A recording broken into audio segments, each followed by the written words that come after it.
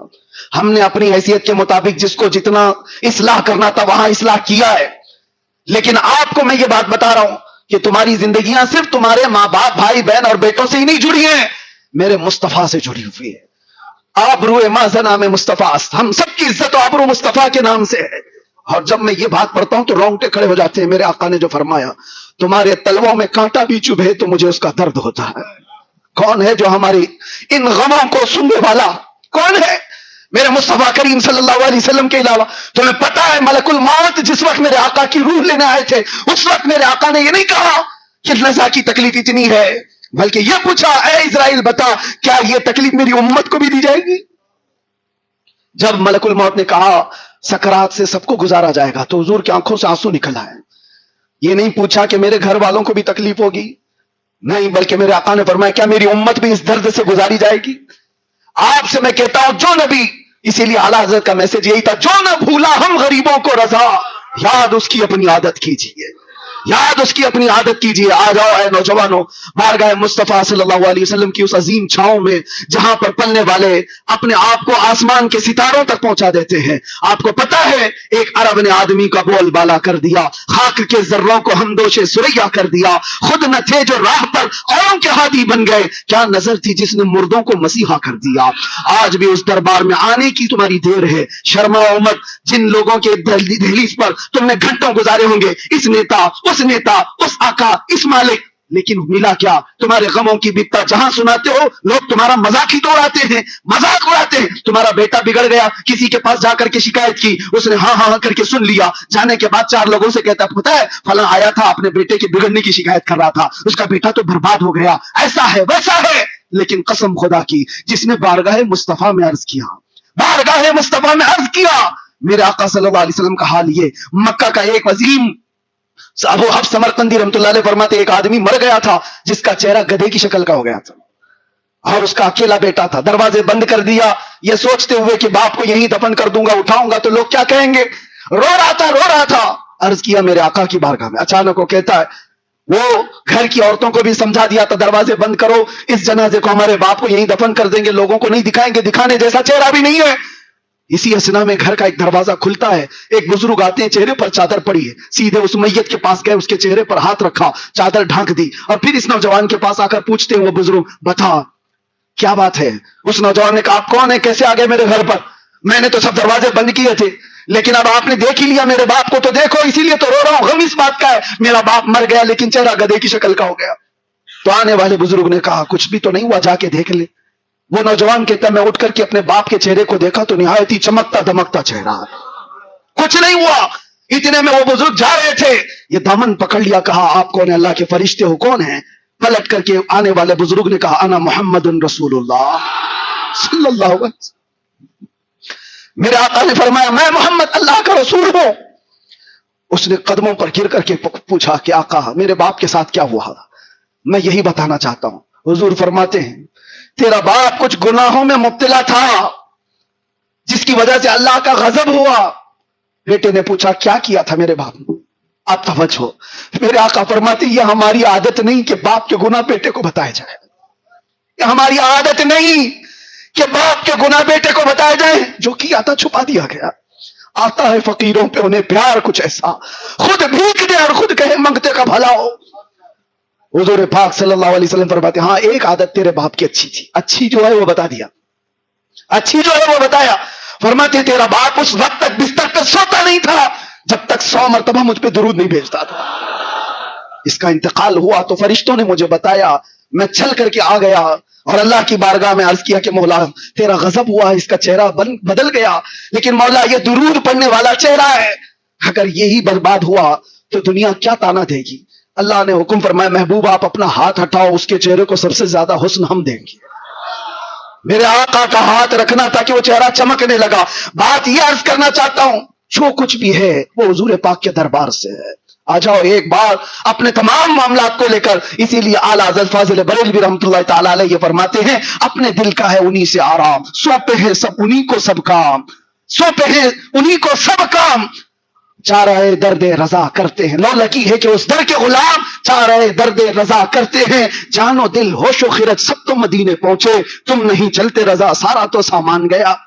حضور کے دربار میں اپنے آپ کو سرنڈر کرو, پیش کرو, پھر دیکھو عزتوں میں اضافہ کیسے ہوتا ہے. اللہ کریم کہنے سننے سے زیادہ عمل کی توفیق عطا فرمائے. آ جاؤ, آج جو نوجوان ادھر ادھر بھٹکے ہوئے تھے ان سب کو دعوت فکر دے کر میلاد کی برکت سے, ربیع الاول کی برکت سے اس مجمع میں عرض کرتا ہوں, چلو پکارتے ہیں بارگاہ مصطفیٰ میں سچے دل سے. آؤ ایک بار ایک آواز ہو کر کے عرض کرو, میں مجرم ہوں آقا مجھے ساتھ لے لو, میں مجرم ہوں آقا مجھے ساتھ لے لو, کہ رستے میں ہیں جا بجا تھانے والے, چمک تجھ سے پاتے ہیں سب پانے والے. میرا دل بھی چمکا دے, میرا دل بھی چمکا دے, میرا دل بھی چمکا دے. لبیک یا رسول اللہ. وآخر دعوانا الحمدللہ.